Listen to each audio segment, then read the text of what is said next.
Good evening. Hi, everyone.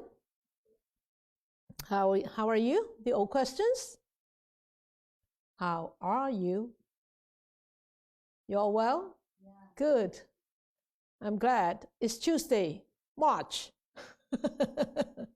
Wow, it's March already, eh? It's crazy. Time goes too fast.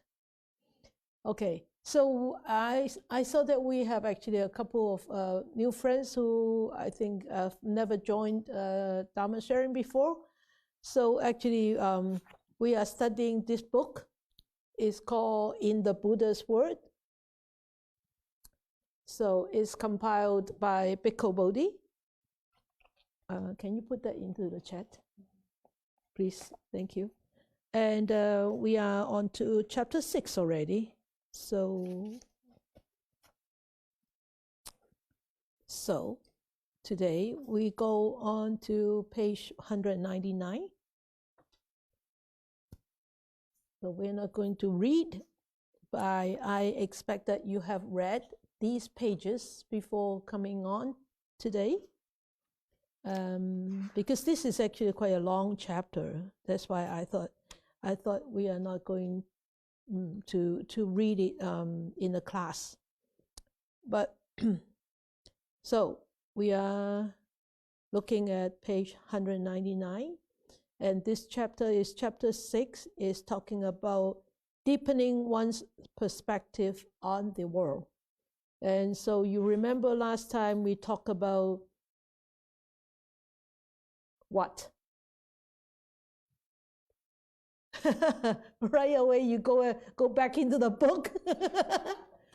Three things. Which three things? Okay, I see that you were counting. One is start with G, is that right? Yeah, gratification. Second one start with D, good, danger. And third one start with E, escape. From, with the letter of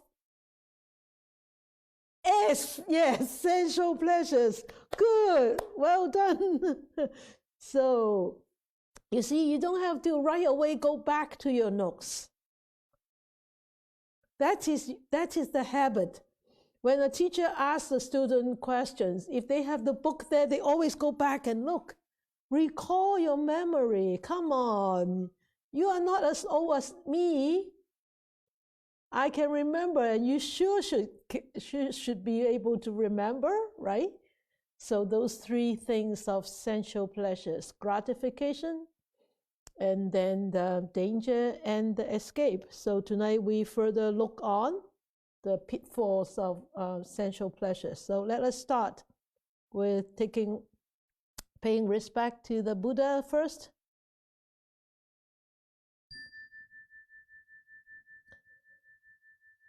Namo tassa bhagavato arahato samma sambuddhassa.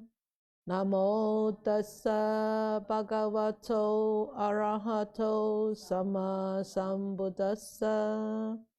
Namo tassa bhagavato arahato samma sambuddhassa. Okay, good. So today we are starting on page 199 with the hard copy book. So if you have an electronic version, I wouldn't know which page you are on because I don't have an e-version. So this is called the pitfalls in sensual pleasures. Before we go on into studying the content in the book, I want to tell you a little bit of the story. I mean the introduction. Why actually there is such a I mean what happens before all these the Buddha answer Potaliya about his questions. Actually, there is a whole story about that. So Putaliya was actually one of the very, very well-off person at that time in the area of Anguttara Rapans. So he actually one day he was walking along with a very simple dress, but he was wearing sandals. As you know, in India, people go barefoot, right?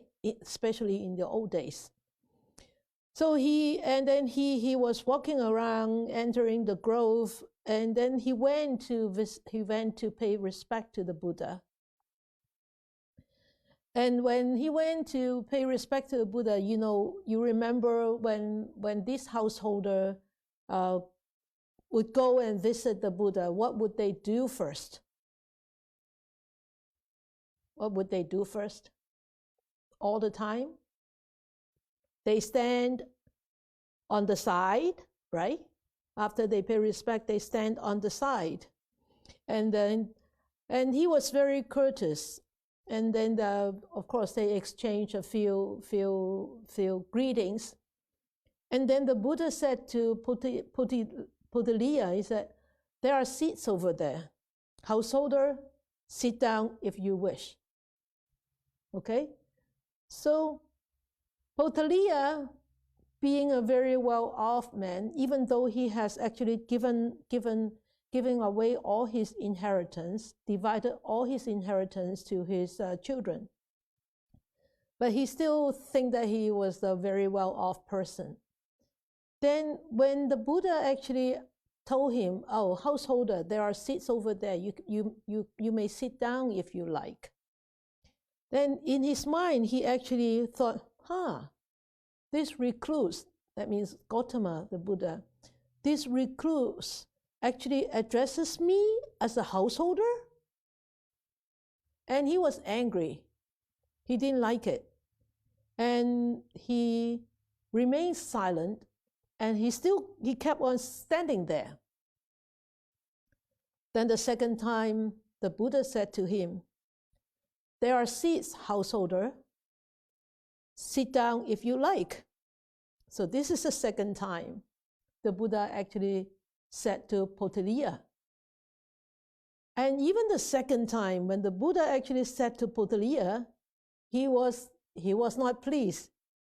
He said, this recluse Gautama asked me to sit down, address me as a householder. And he refused to sit down. Then the third time came. The Buddha said, householders, there are seats over there. You may sit down if you like. Then the third time, when Putaliya heard it, he thought, this recluse Gautama actually addressed me 3 times as householder. No, I need to ask him what is going on. So he said, Master Gautama, it is really not proper. It is really not proper or fitting that you address me as householder. Wow, how an arrogant man, eh? And then the Buddha replied to him. He said, householder, you have the aspects and the marks and the signs of a householder. So you look like a householder, and you are a householder because you have all the signs. What are the signs? You dress in the mundane clothes, householder clothes. You have hair, right? And you don't look like a recluse. You don't look like a monk. You definitely is a householder. Then the Putaliya still wasn't very happy with the answer. And then he said, well, Master Gautama, I have given up all my works and affairs. And I cut off all these connections and all these affairs.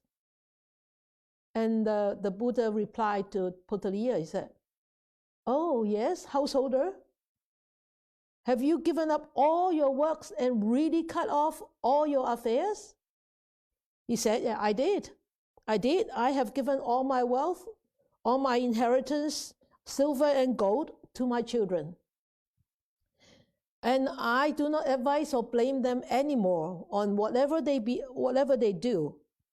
I merely live on food and clothing, that's all." So it is really a simple life, right? Living on just clothing and food is really a simple life. For Potaliya, he thinks it's a very simple life. So that is how I have given up all my works and cut off all my affairs. Then the Buddha said, "Householder," really get onto his nerves. "Householder," he said, "the cutting off of affairs, as you describe it, it is one thing. But in the noble ones, discipline, the cutting off of affairs is different." Looking at the slide, can you see that slide just now? The last one, right? So that's what the Buddha actually replied to Potaliya. And the Potaliya, he has some good merits, and he said, "So what is cutting off affairs is like in the noble one's discipline or in the noble's disciples. So, Venerable Sir, would you please explain it to me and teach me this Dhamma, and so that I could understand?" So then the Buddha said, "Okay, listen, Potaliya, listen, householder, and attend closely to what I shall say." He said, "There are 8 things in the noble one's discipline that you leading to cutting off affairs. And what are the 8 things? The 8 things is support of non-killing, okay? And of course, when you support of non-killing, with the support of non-killing of living beings, the killing of living beings is to be abandoned. So you will naturally won't kill, right? So that's the first thing that you need to cut off. And then the second thing is, with the support of taking only what is given, that means you actually vow with the support of, that means you actually vow, you actually do it. So with the support of taking only what is given, that means you're not taking what is not being given to you. Then the taking of what is not given to you is to be abandoned. That means you don't just take things without permission. Okay, that's the second thing. And the third thing is, he said, with the support of truthful speech, that means you always speak the truth. And false speech is to be abandoned. So you know these three, or we look at the fourth one first. The fourth one is with the support of unmalicious speech. Malicious speech is to be abandoned. So you can see these 4 actually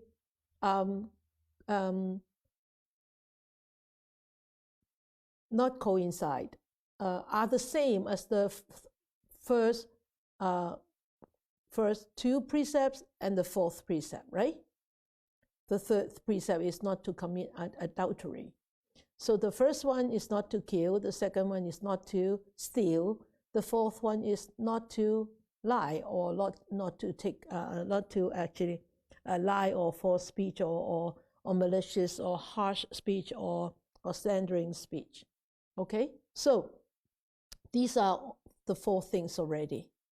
And then the next one, he said, with the support of no rapacity and greed, then rapacity and greed are to be abandoned. So this is the next one is to abandon craving, right? Okay, so this is the fifth one. And the sixth one is with the support of no spite and scolding are to be abandoned. Okay, so this is the seventh one. And then the eighth one is that with the support of non-arrogance, arrogance is to be, the seventh one is the support of no anger and irritation. Anger and irritation are to be abandoned. So this is abandoning anger, ill will, animosity, right? Okay, and last of all is to abandon arrogance. Arrogance is to be abandoned. So these are the 8 things that a noble one's discipline or a noble disciple have cut off completely. That is called cutting off. So the Buddha said this is called cutting off. And you should be aware. You should be aware as a householder and as a noble one's discipline or noble disciple. This is the difference. Then Potaliya said, "Oh, so Venerable Sir." So it comes. Then we go back into the book, the book. Then that comes the pitfalls in the sensual pleasures. Then Potaliya asked the Buddha, so how is the cutting off of affairs can be achieved entirely and in all ways? So the Buddha said, okay, then you listen carefully. I'm going to give you a few examples. And this is the interesting part. I always like to hear stories. And the stories of what the Buddha actually taught are actually the very vivid stories. And we can easily see the real meaning of the stories and easily be able to remember them and easily to be able to recall them in the future. Okay, so the whole introduction actually comes from this sutta. The sutta is called Tu Potaliya. Okay, so it's in Majjhima Nikaya number 54. If you want to look at it, it's Majjhima Nikaya 54. I think actually Bhikkhu Bodhi mentioned that in here. Yeah, Potaliya Sutta.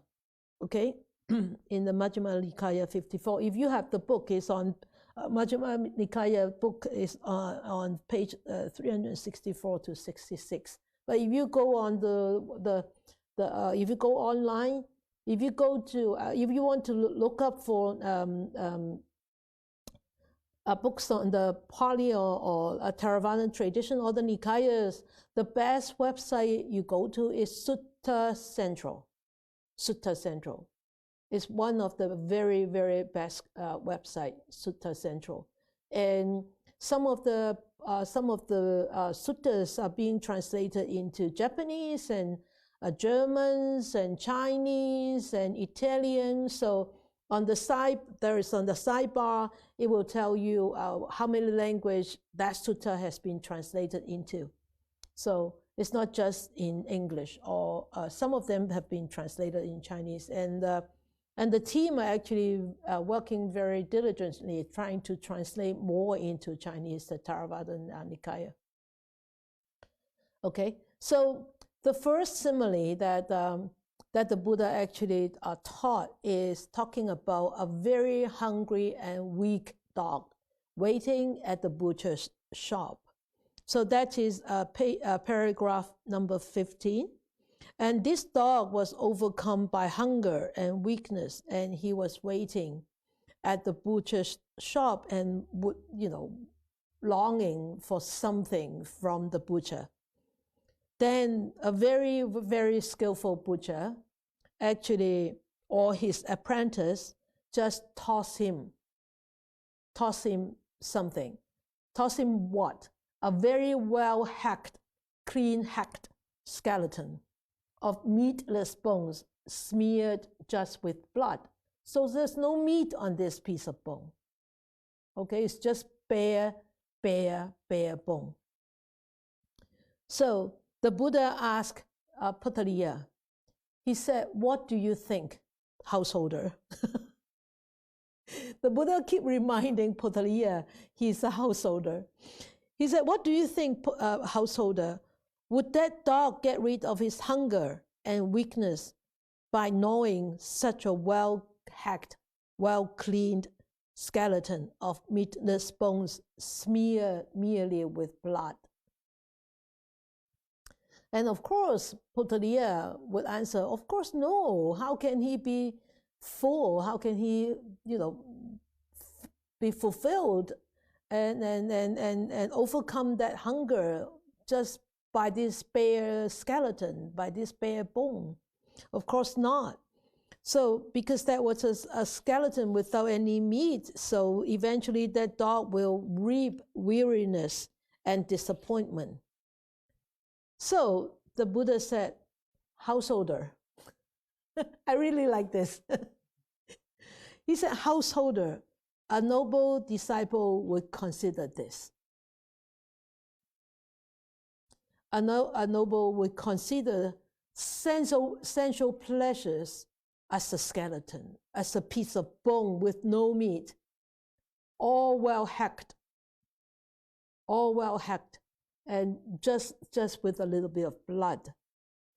And so the Buddha said, noble disciples would consider this, consider sensual pleasures as a bare bone, as a skeleton, because they provide much suffering.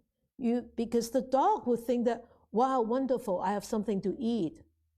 But at the end of the day, his hunger was not overcome by this bare bone with blood, because it's not filling, right? So you will be disappointed. You will be in despair. You will end up with a lot of suffering because the hunger is more. And for here, the hunger is more. I would interpret it, it's not just the physical hunger. I would interpret it as mental hunger also, wouldn't it? Right? So the physical hunger is a real empty sensation in the stomach, right? But when you cannot deal with this empty sensation in the stomach, when you cannot accept it, this empty sensation in the stomach, for maybe an hour you're okay, for 2 hours you may be okay, 3 hours may be okay, but for 3 days, what happens if for 3 days? Then you will be overcome by this weariness and disappointment. And this weariness is in the body, but the disappointment is in the mind. So this hunger, I would interpret it not just physical hunger. It could be mental hunger too, or it could be mental sufferings. Right? Agree? Yeah, good. Okay, so this is the first story, the first metaphor. So then the second metaphor, the Buddha said. The second metaphor is paragraph 16. He said there is a vulture, a heron, or a hawk. It seized a piece of meat and flew away. Okay? And then other vultures or other hawks or other herons actually knew, they saw this first heron or first hawk has a piece of meat. And we all know birds are like this. Especially we see crows. We see a crow having got a peanut or got a walnut from a walnut tree. It flew away, and then a whole bunch of crows would follow him and yakking and quack, quack, quack, quack, quack, quack, quack, quack, quack. and try to force him to give up that nut, right? So this is actually very common, that other vultures or herons or hawks will pursue and peck and claw it. That means they fight over it. So the Buddha asked Puttaliya, he said, what do you think, householder, if the first vulture or heron or hawk does not quickly give up, let go of that piece of meat, wouldn't it incur death or deadly suffering? It's possible that the other hawks or the other herons or the other vultures will start attacking the first bird in order to get that piece of meat, right? So it's not one against one, it's one against a gang. So when you are one against the gang, who got the upper hand? You have the lower hand because you are just one, unless you are like a what do you call Superman, right? Super bird. Then you can fight over this whole gang of birds. Then you can win over this whole gang of birds and get more meat because you can munch on those birds too, right, at the end. But you are just one simple bird and against one whole gang of birds. Then what would a smart bird do? A smart bird would just throw off that piece of meat, right? So the Buddha asked Puttaliya, so would you think that the first bird would, let go of the meat? And Puttaliya said, of course, Venerable Sir, of course he will. Yes, Venerable Sir, he replied, because it will possibly cause death or injuries, right? So the Buddha keeps on giving similes to Puttaliya. And so we can see actually how many, I think 7? 1, 2, 3, 4, 7, 8. I think it's 8. 8 similes. Is that right? 7. No, 7 similes. 7 similes. So the Buddha, very patiently keep on telling him. So here, that piece of meat, what is that piece of meat? We are talking about the pitfalls of which word? Which alphabet? S. Yeah, I like that, Nora. I like that, Jeremy. Sensual pleasures. Yeah, thank you, Jonathan. Yes, sensual pleasures. So that piece of meat is compared to a sensual pleasures. So they provide much suffering and much despair, while the danger in them is still more if we do not escape from it. Okay, so then the third simile, the Buddha said, then the third simile is a man took a blazing grass torch. In the old days, they do not have like us, all these technology, a night light on our phone or shakeable, rechargeable torch, whatever. So in the old days, they bunch up a grass and then they lit it up as a torch. So a man took a blazing grass torch and went against the wind. What do you think? He will burn himself, right? Yes, burn himself because he's against the wind. So he burns himself. So what the Buddha asked Puttaliya, if he doesn't let go, wouldn't he burn his hand or his arm? Right? And then other parts of the body. so that he might incur death or deadly suffering because of that. So the Putaliya said, of course, yes, of course, sir. That man would let go of that grass torch, blazing grass torch. And then the Buddha said, sensual pleasures have been compared to a grass torch by me, by the Blessed One, because they provide much suffering. So we know if we have the proper wisdom, we won't cling onto these sensual pleasures. We won't cling onto these things. But a lot of times we are so what? Start with I. Yes, ignorant. One mute everybody? Let them talk? Okay, sure.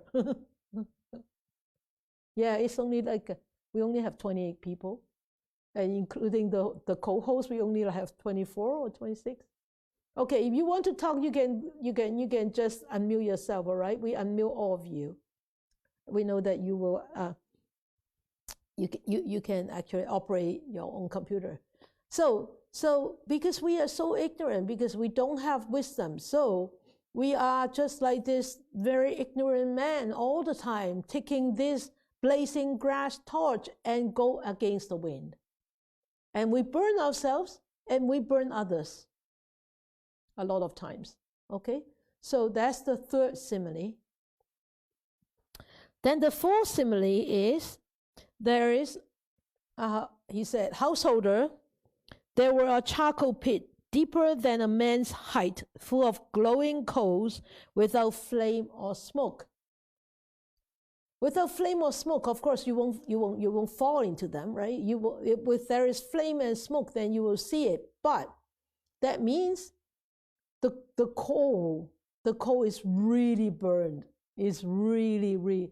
Well, I don't know whether you or probably you have. I don't know whether you have actually used coal. Like is that coal? We call coal, right? Charcoal, burning charcoal for barbecue. Have you? Okay. You don't use all those little stand-up barbecue thing? You have used those, right? Then you notice when you just lit up that charcoal thing, it's all smoky and everything. You won't put the food there, right? You won't use a skewer to smoke your food, right? You wait until the smoke is all gone, then the charcoal is really bright red. Then you actually roast whatever, marshmallow, sweet corn, and what else? Mushroom, drumstick mushroom on top of that, a barbecue. Drumstick mushroom. I'm not saying that chicken drumstick. I say drumstick mushroom, like that size. Okay, so you know that, but these glowing coals with no flame or smokes, that means it's actually very, very well lit already.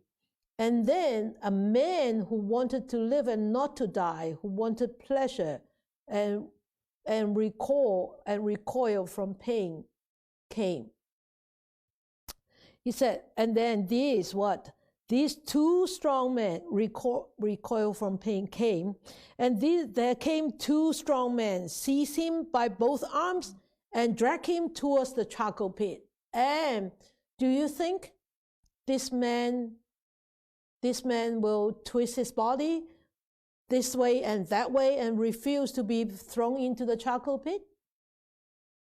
Do you think he will? Of course he will struggle to free them to himself, right? And of course, Potaliya said, of course, Venerable Sir. And why? Why is that? Because that man knows that if he falls into that charcoal pit, he will incur death or deadly suffering because of that. So, sensual pleasures have been compared to this charcoal pit. Okay, sensual pleasures. And who are these two men? What do you think these two men are?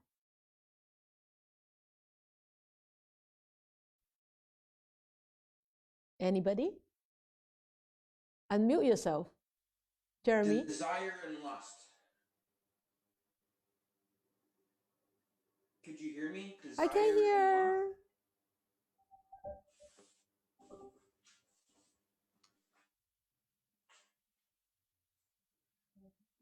Try again. It's you. A different Oh. Just a minute. It's here. The operator is not working. It's on. Okay, you off.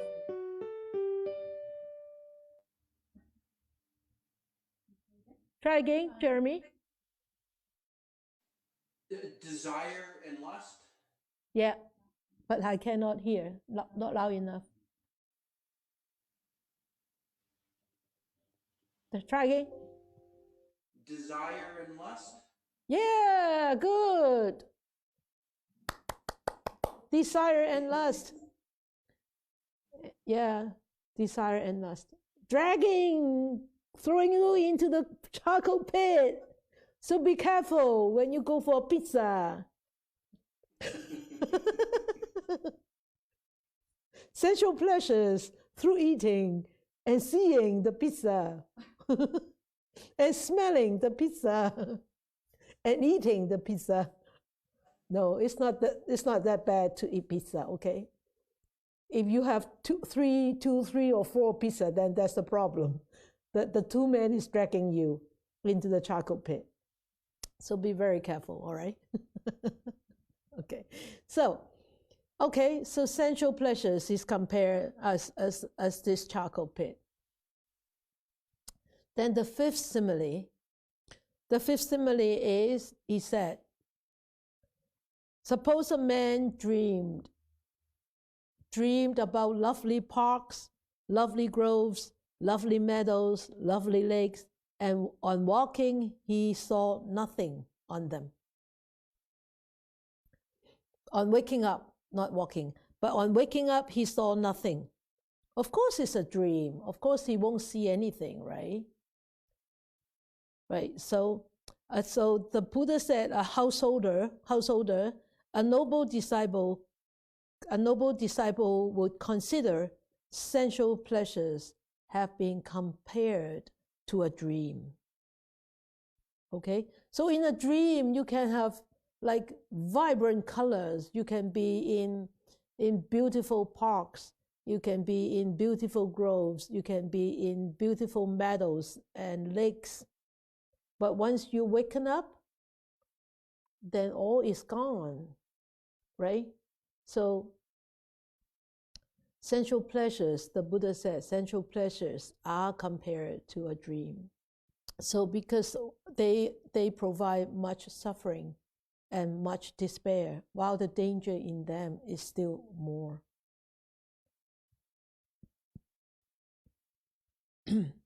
Okay, so number 6, the sixth simile. So he said, suppose a man borrow goods on loan, a fancy carriage and fine jewel earrings, and then he, with these borrowed goods, he went to the marketplace and show off. Then people seeing him say, wow, this is a rich man. This is how the rich enjoy the wealth, but on borrowed goods. But then the owners, it so happened, also go to the marketplace and saw this man who borrowed all his goodies showing off in the marketplace. Of course, he will go and what? And tell, hey, you, these are all my goods, and you borrow them and now you're showing it off? Hey, come on, that's not true, right? That's not your wealth, right? So then the owners, whenever would take back their things, and then this man will be seen by everybody that he lied. He lied. He lied to be a wealthy man. And so what the Buddha asked Puttaliya, what do you think, householder? Would that be enough for that man to become dejected? Of course. Of course, that would be, right? And then of course, the Puttaliya is very smart. He said, yes, of course, Venerable Sir. Why is that? Because the owners took back their things. So the Buddha said, householder, a noble disciple considers sensual pleasures have been compared to borrowed goods by the Blessed One. Wow. Isn't that an awakening teaching? It's really awakening teaching, borrowed goods. So everything that we are using now, all the wealth that we have now is actually just borrowed. Borrowed from somebody else, borrowed from the community, borrowed from the society, borrowed from somebody else, right? It's true, really. Yeah, you get paid. Who pays you? Your boss. Who pays your boss? Everybody who actually, if you're a vendor, if you're selling things, who pay your boss? The customers, right? So who pays the customers? You go back. This is an endless cycle. You know, it goes round and round and round and round. So you go back and figure out. For example, if we are not careful, or if we are not trying to cherish whatever we have. For example, I remember I was asking Amy for a pencil the other day. So she gave me that little pencil. I said, come on, Amy, we have many new pencils, and you give me that little pencil to write? And she said, it can still write. I said, of course it can still write. And, and I said, I remember when we were young, the pencil, we always write with pencil. And the pencil can be used to that short. And then we have some caps, bamboo caps. So we add it onto the end of the pencil, so it extends, so we can hold on to that pencil to keep on writing till the end. But nowadays, no, people just throw it out. But just the pencil, we can actually check on the pencil, go back to where the pencil come from. Comes from the tree, right? The body of the pencil comes from a tree. And the lead of the pencils come from the lead, right? So comes from the tree. Where does the tree comes from? Where does that body of the pencil come from? The tree. The tree comes from the earth, come from the sea, come from the sunshine, comes from the water. So much, so many conditions, right? It's so far-reaching, and if we could see that, we would cherish every little thing that we have and not easily throw it out. So remember, don't throw out that little bit of pencil. Put a cap on and keep using it until you cannot sharpen it anymore. Okay. I don't think any of you use pencil anymore, right? Oh, you still do? Oh, good. Oh, look. Oh, Simi still use those long pencil. Hey, good. Well, KS, you are using those replaceable pencil.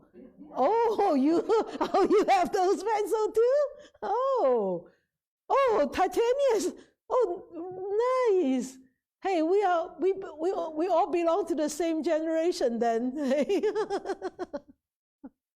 I love using pencil, and I love sharpening pencil. The action of sharpening pencil, and look at it, so sharp. I just enjoy using pencil. Yeah. Anyway, okay. The seventh simile. that is really not the topic. The seventh simile, okay. Seventh simile is paragraph 21.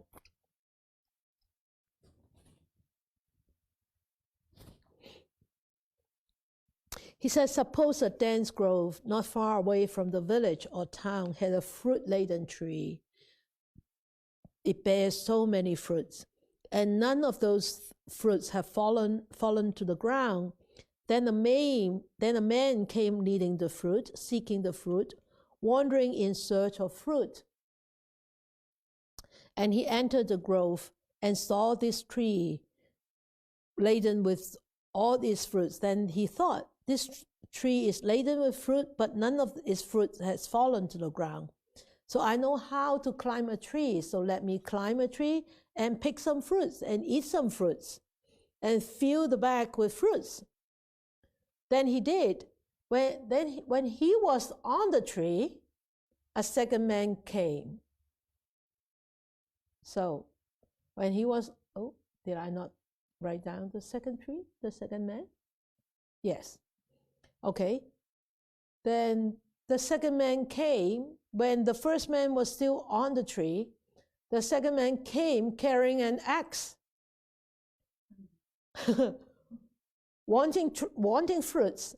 And but this man doesn't know how to climb. That's why he carried an axe, right? The first man knows how to climb. He doesn't have an axe. So this one have an axe. Then this second man thought, I have an axe. I can take this tree down so that I can get all the fruits, right? And I can fill my bag. So then the Buddha asked this householder, he said, if that first man who had climbed the tree doesn't come down quickly, when the tree falls, wouldn't he break his hand or foot or some other part of the body so that he might incur death or deadly suffering because of that? And of course, Potaliya said, of course, yes, Venerable Sir, of course he will come down. And the Buddha said, Potaliya, householder, sensual pleasures have been compared to fruits on the tree by the Blessed One. So the Buddha said, sensual pleasures are compared to the fruits on the tree. The first man climbed the tree because he is seeking for sensual pleasures. The second man come also seeking for sensual pleasures. But the second man is more eager to be satisfied with sensual pleasures. He has an axe, and he's willing to take down that tree to fulfill his sensual pleasures. So when somebody is so much craving for sensual pleasures and not having a clear head or being aware, it's very likely he will be the second man. He will become the second man, right? You agree? And can you give me sort of an example of this second man in our community?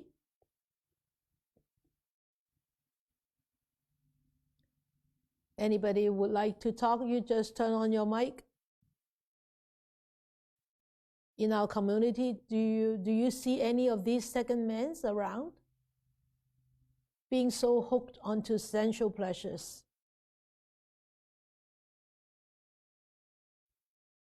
No, you haven't seen any? What about you, ever?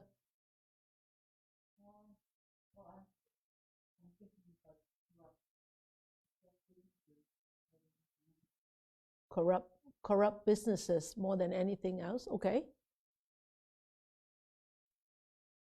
Yeah, my phone. Turn on your mic. Turn on your mic. Fishing. Fishing. Or, to hold Okay. the whole ship for the Oh, for the fish fishing or business. sea. Yeah, the fishing business. Okay. But fishing business, they are wanting money and then using the money for sensual pleasures. I'm asking you directly about people who are like the second man, who are so hooked onto sensual pleasures. You can't think of any? Come on. Yes. Jeremy. Yeah, Jeremy. Drug addicts or maybe alcoholism. Yeah, substance abuse, alcoholism, smoking, pornographies. Sexual abuse. What else? Somebody say something? No? Huh? No, it's a female voice. Yeah. Ejun. No, Ejun. Yeah, sensual pleasures, addicts, substances, or alcohol or pornography or anything that is, entertaining our senses. Yeah, and even buying clothes. I could say that could be a real strong sensual pleasures. Wouldn't you agree? Or buying shoes. I've seen somebody with over 100 pairs of shoes. You only have two feet, and you can only wear one pair of shoes at one time. Yeah, social media and online games. Yes. Why do you need 100 pair of shoes? Oh yeah, to go with different colors of dresses. Right? That's essential pleasures, because when you wear them, you look at yourself in the mirror, you are so satisfied because you see it. You see the forms, right? You see the forms being, so satisfied. The form, the color through your eyes, sense doors. And music through your ear sense doors. Those are all sensual pleasures through all of the five senses. Yes, Jonathan. Hi, Jonathan. Overeating. Have you unmute yourself? Overeating. Overeating. Yes. That could also be overeating. Overeating, not just general overeating. It could be like very picky overeating, just chocolate. Yeah. All right. Or yes. just. Or perhaps. Or what? Yeah. Perhaps foods that are not just nourishing but are decadent. Yes.